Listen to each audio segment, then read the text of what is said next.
Let's finish up talking about the progressive era. Make sure you have your pages from Tuesday's face-to-face time to fill in your blanks on your note page, and then you can answer your questions if you want as we go. Remember, you're going to actually enter your answers on the online quiz to turn in for your homework. All right, so William Howard Taft won the presidency of 1919. Just a side note, he was the largest president. He was over 6 feet tall. He weighed over 300 pounds. His nickname was Big Bill. He was this large, everybody talked about his chuckle, his friendly chuckle, his warm, pleasant personality. He was very well liked, but he was a very large man. All right, so we have some foreign affairs we need to talk about under Taft, and the first one was in Nicaragua. I never say that right. Nicaragua. See, I never say it right. Now, it was during this president's administration, the United States continued this active role in Latin American affairs. In the early 1900s, Nicaragua faced financial issues. There was some massive political turmoil that happened, and then there was this threat of a revolution occurring. So this threat of revolution concerned a lot of the people in the United States because it was very close to the Panama Canal, which was an area that was used and owned by the United States. And that Panama Canal was the best route, to and from one side to the other side. It was very important for American business. So American bankers extended a loan to Nicaragua itself to assist in stabilizing the country and its finances. In 1912, at the request of the president of Nicaragua, President Taft sent U.S. Marines to protect the American lives and property that they were afraid were going to be at stake if a civil war broke out. In addition, the finances of the country were placed under American supervision themselves, and American occupation forces remained in Nicaragua. American occupation forces remained in Nicaragua almost continually all the way into 1933. So we spent a very long time there trying to stabilize the country. Another thing that Taft did was he replaced this carry a big stick policy with what he called dollar diplomacy. And basically what he began to do is he began to encourage American businessmen to invest large amounts of capital in the industrial and the commercial development of places like China and Latin America. The idea was that this American investment would promote friendly diplomatic relations by creating these really close economic ties through the American dollars. It was intended to influence foreign affairs through monetary investment rather than through this display of military might. The policy was pretty effective during this time period, especially in Latin America. The problem was that American businessmen were a little hesitant to invest large amounts of money into nations that kind of had this uncertain economic and political future. I mean, if there's no for sure guarantee, they're not going to want to invest millions and millions of dollars. So while it did work to an extent, the reality is it was not used after the Taft administration. It was abandoned after him. All right, in 1912, New Mexico and Arizona were both admitted as states in the United States of America, becoming the 47th and the 48th states. Now, we have the election of 1912, and it sort of is this big thing. So you have Taft, who is a Republican running, and obviously you typically have two platforms, right? The Republican and the Democratic candidate. Teddy Roosevelt, this whole time that Taft has been president, Teddy Roosevelt has been on an African hunting expedition, and he ends up coming back, and we end up with a split within the Republican Party. You have this massive division among these things called tariffs. So tariffs are kind of like taxes put on specific products, not all products, and there's a lot of times they're called protective tariffs. And so things that are being made in other countries will have a higher tariff on them to sort of help balance out and give Americans maybe a better leg on being able to trade fairly. So tariffs becomes a big division, and you really have two groups come out. We call one group is the conservative group, and then the other group that sort of splits over tariffs is called the progressive group. And one group favors more governmental regulation within the tariffs, and the other group is against more governmental regulation within the tariffs, and you have a split. Now, Teddy Roosevelt, William Taft had been, or was, the Republican nominee, and he's going to run again for a second election. Roosevelt returns, and this group of progressives begin to look toward him for some leadership. Now, they assume he's done. He's not going to want to run for presidency again. So they actually begin to back a different guy, but the longer that Roosevelt is there and back into politics after his African expedition, he decides he wants to run for the presidency again. And we have a split. We end up with the conservative Republicans, and then we have the progressive Republicans, but the progressive Republicans back Teddy Roosevelt. The conservative Republicans back Taft. The group that is the Progressive Party, they back Teddy Roosevelt. He becomes their nominee for presidency, and he began to boast that he felt, and here's his quote, as strong as a bull moose, that he was strong and fit and ready to run again.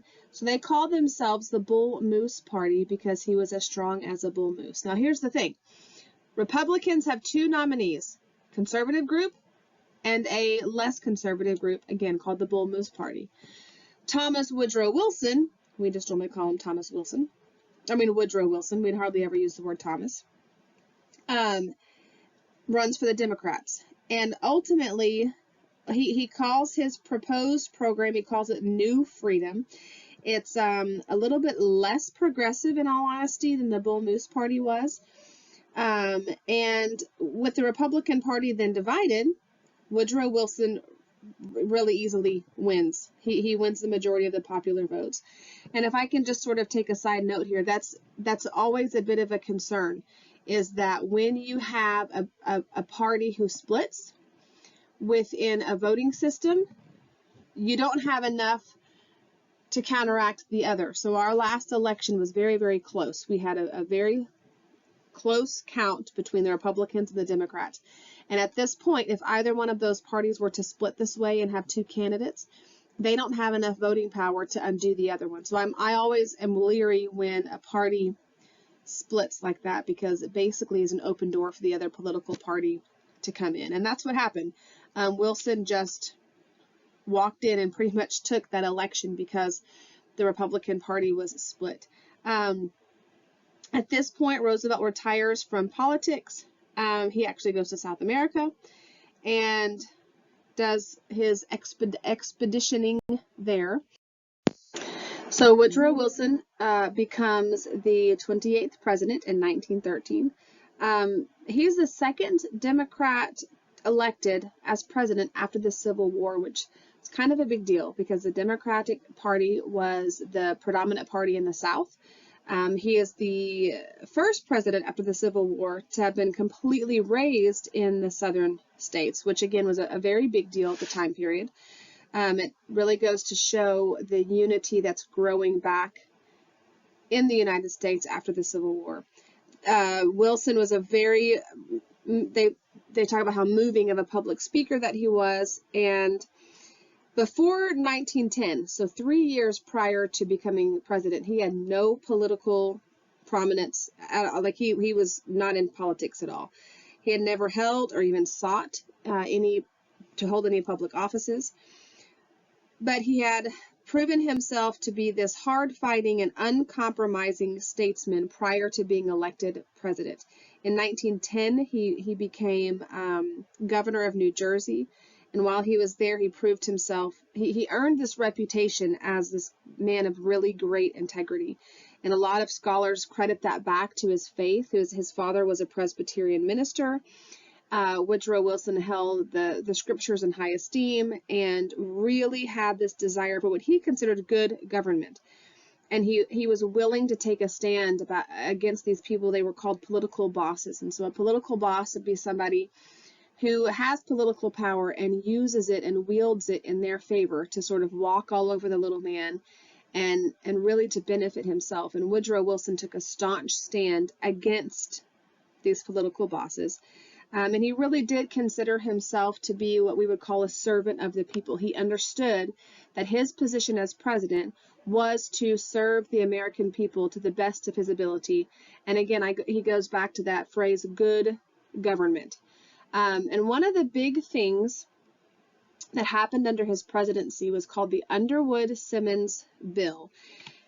Now, I mentioned this a few minutes ago, and if you've had U.S. History 1, you have heard a lot about tariffs. And a tariff was, like I just said a few minutes ago, almost like a tax put in place on things.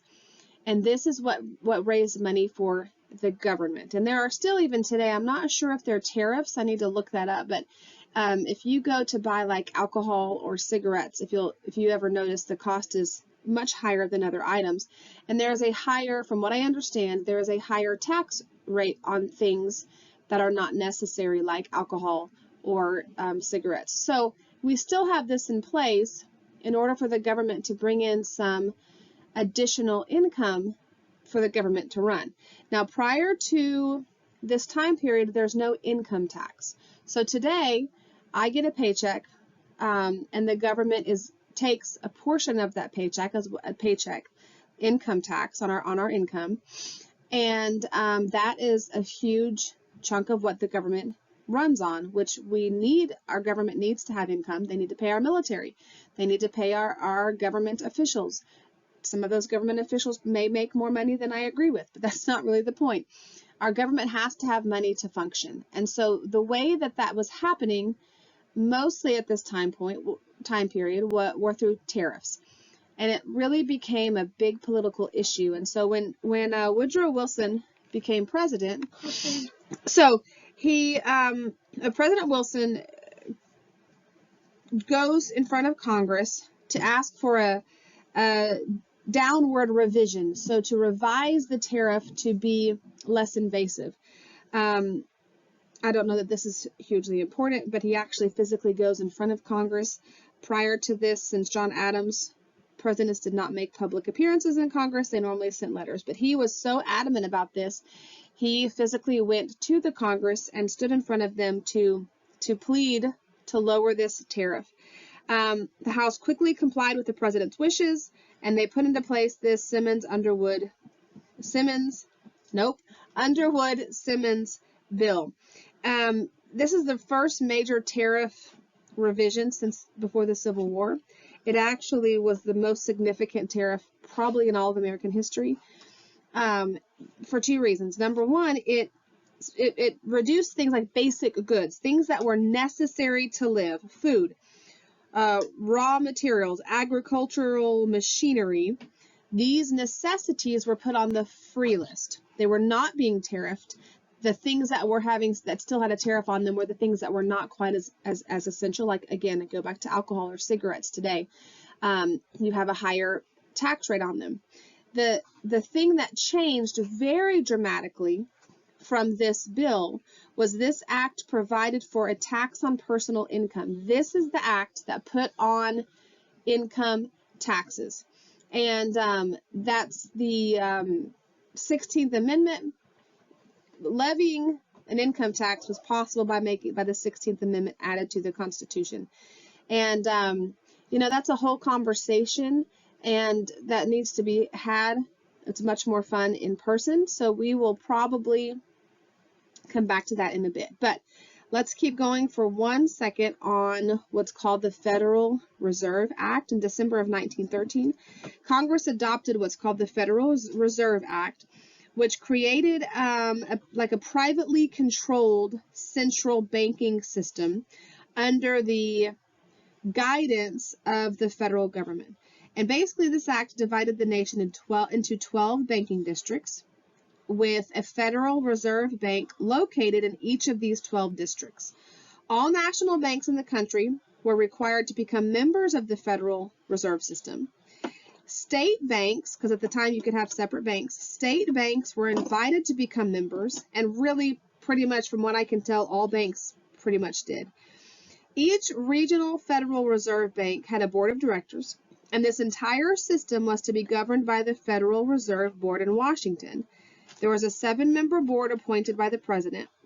These 12 Federal Reserve Banks were not permitted to do business with the public, but their job was to serve like as bankers' banks. That like each was to serve the needs of the banks.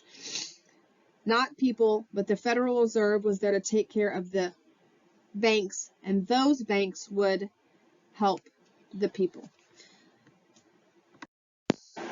Let's talk about some foreign affairs during this time period. The first thing we need to look at is Haiti was like torn up by this revolution in 1914 to 1915.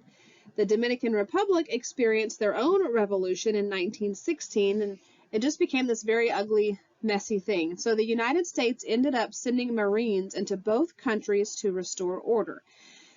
Here's why. Haiti and the United States had entered into a treaty earlier where Haiti had become a temporary protectorate of the United States by this agreement.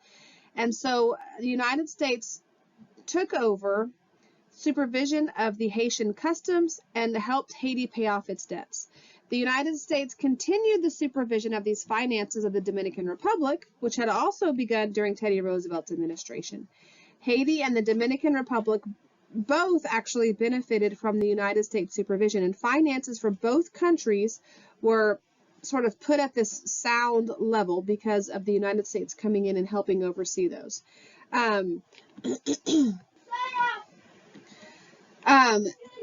During these years, the United States also took these really important steps to help promote the security of the Panama Canal and the Caribbean Sea. Again, this is our land, this is our territory, we have American citizens there, so we really feel like it's important as a country to protect that area. So in 1916, the United States paid Nicaragua $3 million. And in return for that, we didn't just give them $3 million. We received this ongoing option to build another canal through their land. We have a lease of some Navy bases off of their coast and some areas in there. And in 1917, the United States purchased what's called the Danish West Indies. We call them the Virgin Islands for $25 million. And so this is all happening, purchasing of the land and the availability to build another canal through Nicaragua. The whole purpose was to have a defense base to protect the Panama Canal. Again, that canal was what opened up a channel for quick access from one side of the country to the other side, and we knew that it was important to keep that safe so no other countries could take possession of that area. At the same time, we have trouble in Mexico brewing. Okay, so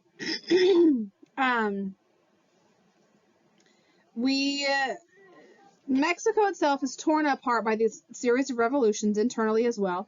As a result, U.S. relationships with Mexico presents a challenge to President Wilson because, so a little bit background. 1911, Mexico is being led by a dictator whose last name is Diaz.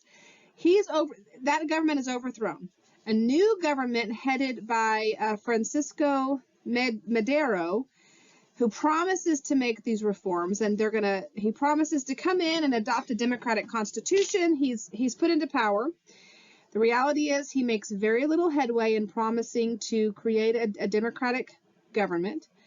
And a few weeks prior to Woodrow Wilson being inaugurated, this revolutionary group comes in, murders Madero, and they establish their own government headed up by a guy, Victoriano Huerta. That may not be how you say his first name. That is how you say his last name, though. Now, Huerta, his regime or his leadership is this very much dictatorship. It's this bloody, messy government put into place. He has very little regard for anything democratic. He wants to be the leader, the boss of the applesauce. And where it begins to be a problem for America is that many American business enterprises had been established in Mexico. And ultimately, this bloody change of power leads to the loss of American lives and property set up in Mexico. And the moment that this guy begins to mess with the Americans and the American property, it opens the door to allow for Americans, according to all of these carry a big stick, the Monroe Doctrine, to be able to take steps to protect those American lives. Now, Wilson is very much approaching this power with caution. He absolutely did not approve of Huerta's regime.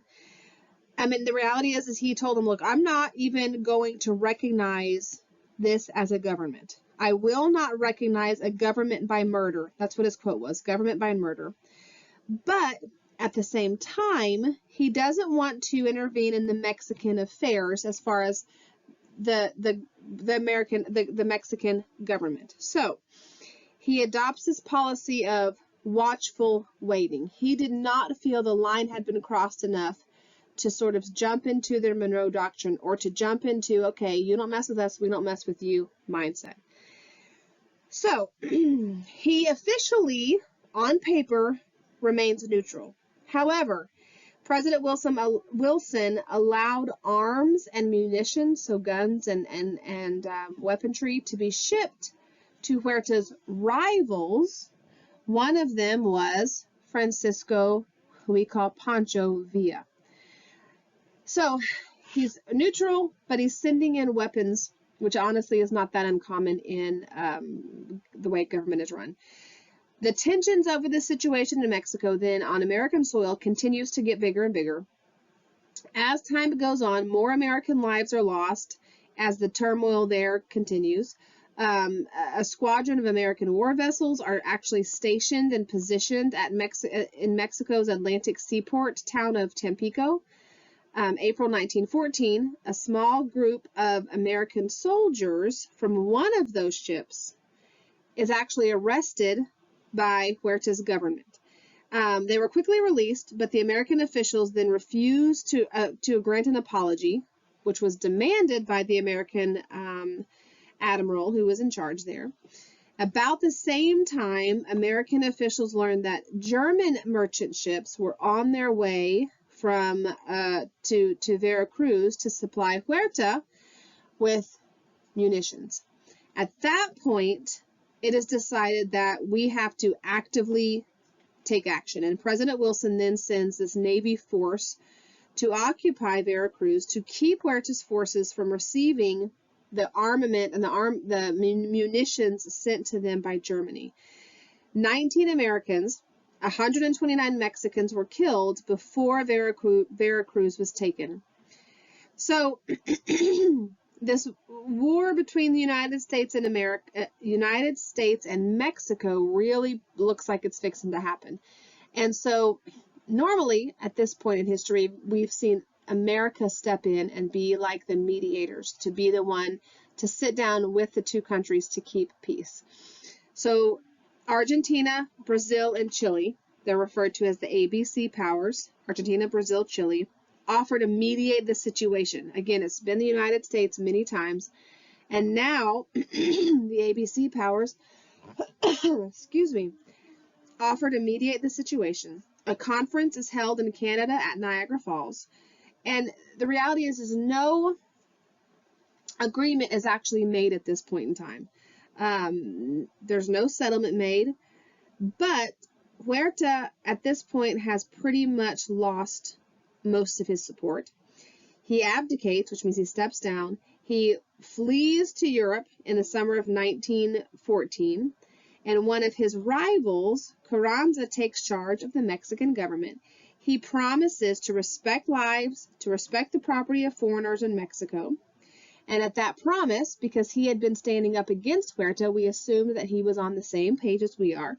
American forces withdraw from Veracruz in November, and it looked like peaceful relations were going to be restored. However, a new problem soon arises, and Carranza's former ally, so his former friend, Pancho Villa, flips sides. Pancho Villa gets angry, and he turns against this new leadership. In 1916, he has this great plan to provoke or to poke at American intervention against this government. And Villa deliberately murders 18 Americans in northern Mexico. And his hope is that if he murders Americans in Mexico, that the American government will again send their troops to take out the government that is in place, because they have now broken this understood peace treaty that was in place. Okay? After that, Villa and this gang of, they're called desperados, cross the border onto American soil into New Mexico. So on American soil, this band of raiders come into American soil, New Mexico. Columbus, New Mexico is the town. They kill 16 Americans. Now, at that point, they have stepped foot onto American soil. Instantly, President Wilson sends 15,000 American troops under this command of this guy named General John Pershing into Mexico to capture Pancho Villa. But he eludes them. He leads them deeper and deeper and deeper into Mexican territory. The president, Carranza, who had sort of reluctantly even allowed the United States forces into his territory, he becomes worried because now American forces are going further and further into his land. It becomes this big honking thing. They never find Pancho Villa. The president of the United States is looking like, according to the leadership of Mexico, that bad things are happening. And eventually, in January of 1917, Woodrow Wilson orders the American forces to abandon the pursuit, and they leave Mexico with nothing. That's it. And so he is very busy during this time period with what we call foreign affairs, especially in the South America area. Last thing that I want you to be aware of from this time period is the 19th Amendment is put into place in 1920, and this guaranteed women the right to vote. Many states had already been allowing this within their states, but this extended it to the whole United States of America, and it became part of the law.